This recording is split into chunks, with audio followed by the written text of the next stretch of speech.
My name is George Richard Nungesser, and I have over 26,000 hours of flying. My name is George Maxwell Nungesser, and I also enjoy and have a love for flying. I have over 23,000 hours, and currently I'm a captain at Southwest Airlines. I started off in college. I loved to fly. I got my private pilot's license and then my commercial pilot's license. Upon graduation from college, I was able to join the Air Force and flew their trainer airplanes, the T-37, and the supersonic airplane, the T-38. I graduated high enough in my class in pilot school that I was able to get my first choice, which was a C-141A model cargo plane. The journey began back when I was 18. My dad gave me a free flight lesson for my birthday, for my 18th birthday, and I fell in love with flying. I got my pilot's license my senior year of high school. I flew through college, and then after graduating, decided to pursue aviation as my career. So I went to a local flight school out in Chandler, Arizona to get all the rest of my ratings, became a certified flight instructor, and then got a job at that same school as a flight instructor. They had a lot of really fun airplanes to fly, Super Cubs, a Great Lakes, which is an open cockpit biplane. I flew a Pitts S2B, which is a high performance aerobatic airplane. I competed in aerobatics in the state of Arizona, and one of the planes I also flew was a Piper Aero 4. It is a complex airplane with a controllable pitch prop, retractable landing gear, and on a day off, my boss called me and said we had put a brand new, rebuilt engine onto the airplane. He had flown it the night prior for about an hour or so, and he wanted me to come out and put some more time on the engine. And so I asked my dad, I was like, hey, do you want to go for a free airplane ride?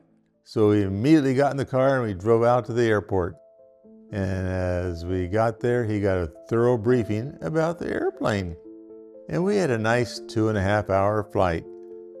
We landed in Ryan Field, and they have a restaurant. We went in, we ordered lunch. We had a great time just hanging out down at Ryan Field. Got back in the plane, started it up, everything was just fine. We taxied out. We did another run-up since it was a new engine, rebuilt engine. We just wanted to make sure everything was fine, and everything was. We took the runway. That particular airport does have a control tower, so the tower cleared us for takeoff. We took off, we got airborne, and we're about 300 feet above the ground, and the airplane started to shake violently. It was shaking so bad you couldn't really read the instrument gauges. In fact, it shook so bad, I thought it was going to shake right off the frame of the airplane. But then it ran smooth, but I immediately checked the tachometer, and it was down at idle power. We found out later that we had lost 2 cylinders for a 4-cylinder plane. So we basically were down to 50% power, and the airplane was not going to fly.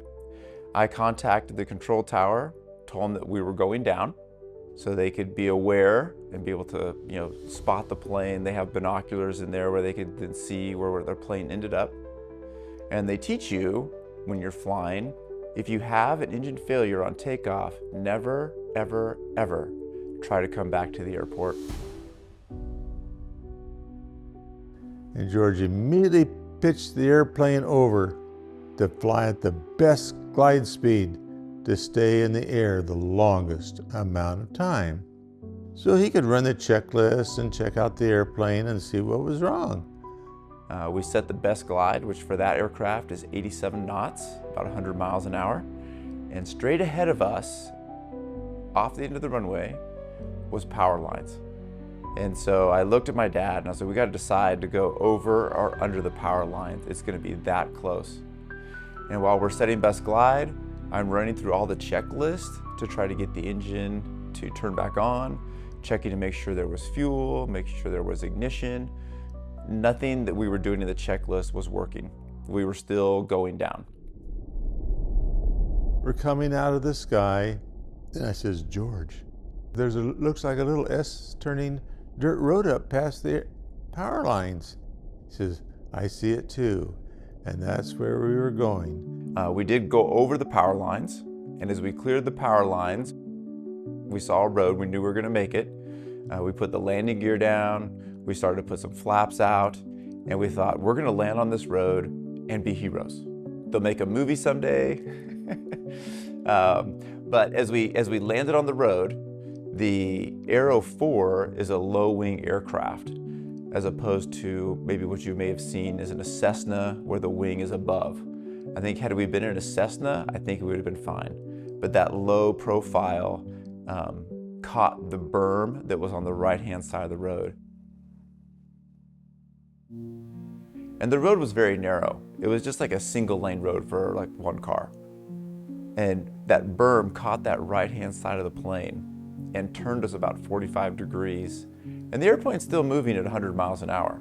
So we jumped that berm and landed right into a big tree. A log about maybe 5-6 inches in diameter came up right behind the seats between my dad and I as we came careening into that tree.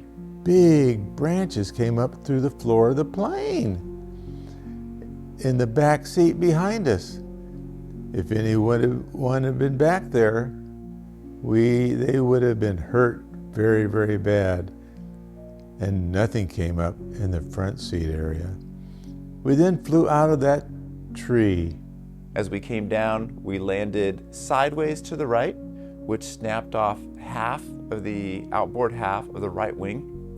The right main landing gear completely folded under, and we continued to slide. Probably still doing 90-something plus miles an hour. The next tree that we hit right where the wing met the plane. And we hit with such force that it tore that entire wing off the plane. Now, in the small aircraft, the gasoline is in the wings. When that happened, we hit with such force that it broke the entire left wing off.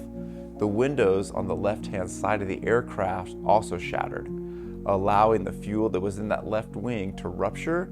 That tank ruptured and that fuel came into the cockpit, covering us head to toe.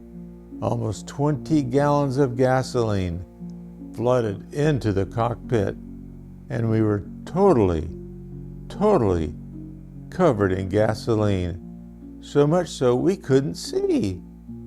And as we're sliding and our eyes are blinded, all I'm thinking is there should be a fire and I got to get the electrical off. So without being able to see, I shut all the electrical down and we continue to slide. Also hitting that tree, the nose gear was still propped up just enough so the propeller was still just spinning enough that it cut 2 limbs of that tree out of our way. They were also both probably around 5 to 6 inches in diameter. The accident investigator said had that propeller not been spinning, that those limbs would have hit us right at eye level. And if it could take off an entire wing off a plane, it would have taken off our heads. When we came to a stop, I turned to my son sitting right next to me and I said, I can't see you. He says, I can't see you either.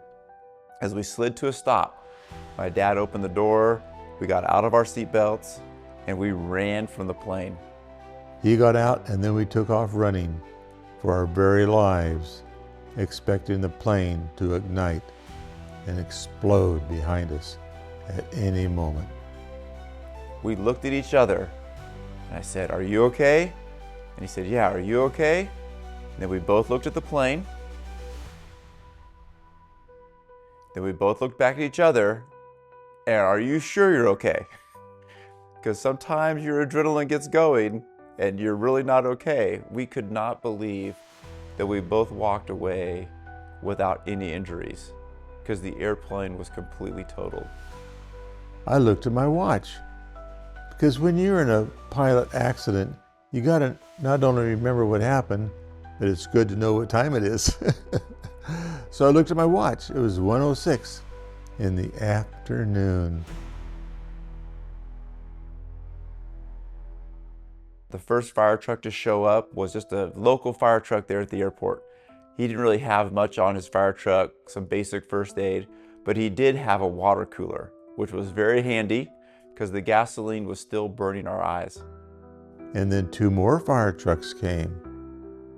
And all the firemen said there should have been a fire, but there was no fire. I called my boss and I said, John, we're okay, but we have landed off airport. And he said, is the airplane totaled?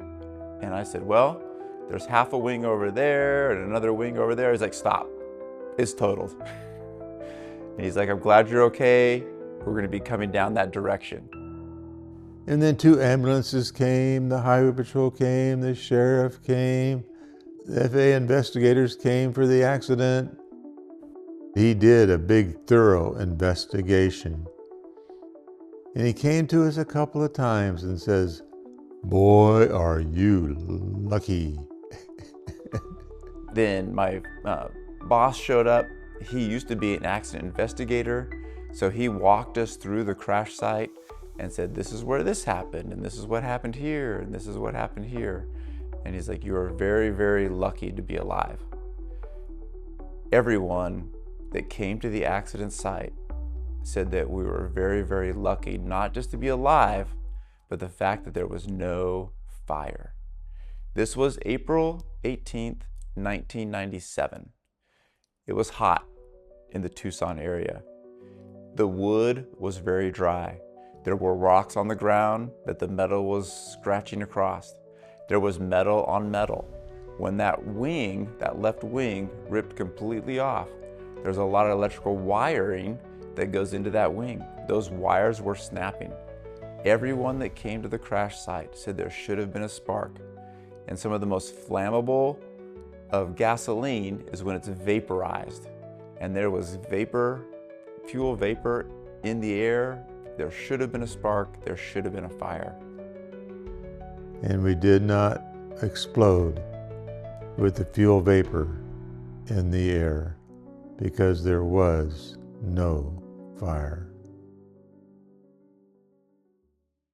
This happened at 1:06 in the afternoon on April 18th, 1997. Earlier that morning, at 1 o'clock in the morning, my mom was awoken with a sense that somebody was in danger of fire. So she said a prayer, God help someone in danger of fire. But the sense that someone was in danger was so strong, she couldn't go back to sleep. So she went downstairs and started to pray. She prayed and she prayed. It didn't seem like that long to her, but the sense that someone was in danger of fire went away, and it was 1:30. She had prayed for 30 minutes. She went back to bed and went to sleep. Little did she know that 12 hours and 6 minutes after she started to pray, her husband and her oldest son would be standing in the desert, covered in gasoline, and there should have been a fire. That was pretty amazing. And then when it was time to leave, we went back to Ryan Field. And George started walking towards the airplane, as all we did. And George started getting in the back of the airplane. And his boss, the owner of the big twin-engine airplane, says, "No, George, you get up in the front left seat of the airplane. That is the captain's seat." And then he told his flight instructor to get in the right seat, and he was going to be George's co-pilot.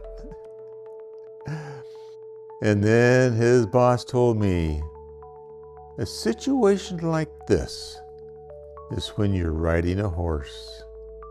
And if you fall down with your horse, and if you don't get back up on your horse, many times people don't ride horses again forever. And I think he should fly this airplane, so he will fly airplanes again. And so it was a little bit nerve-wracking because I had my dad in the back, who's a captain at Southwest Airlines. The owner of the company, John, who had 20,000+ hours in the airplane, my chief flight instructor with probably over 10,000 hours sitting in the right seat, and me with a very piddly 1,500 hours flying the plane. So we came back and we landed, and to make things light, my chief flight instructor gave me a hard time about my landing and said, "Oh, that wasn't a very good landing." And I said, "Well, if you think that was bad, you should have been there for my last one."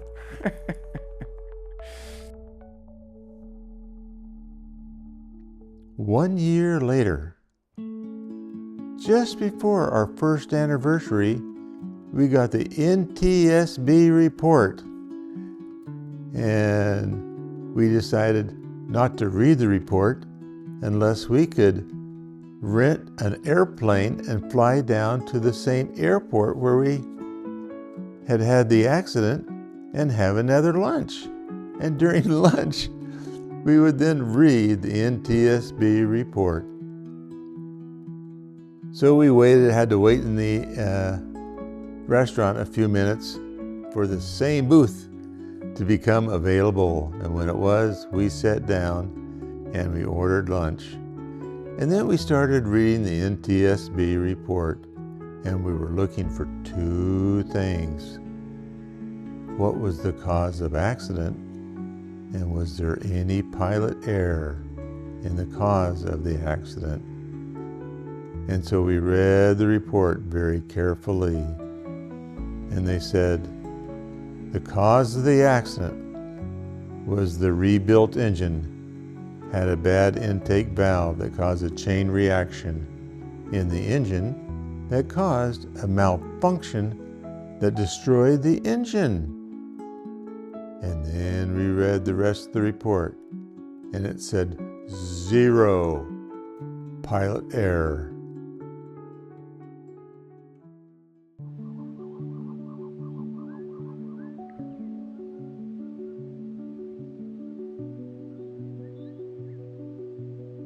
The next year, I was actually in an aerobatic competition down really close to Ryan Field.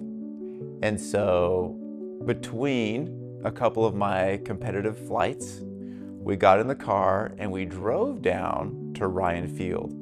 We found the dirt road that we attempted to land on. We drove on the dirt road until we found the exact site where the crash took place. We walked over there. My mom was along for this journey. My mom looked over and saw one of the limbs that was part of the tree that the propeller had chopped through, and she picked it up. It still had some of the window glass in the log, and we took that log home with us. That log now sits at the centerpiece of the table every Thanksgiving, reminding us to be thankful and grateful. And we thank God once again for His grace and His mercy in sparing our lives.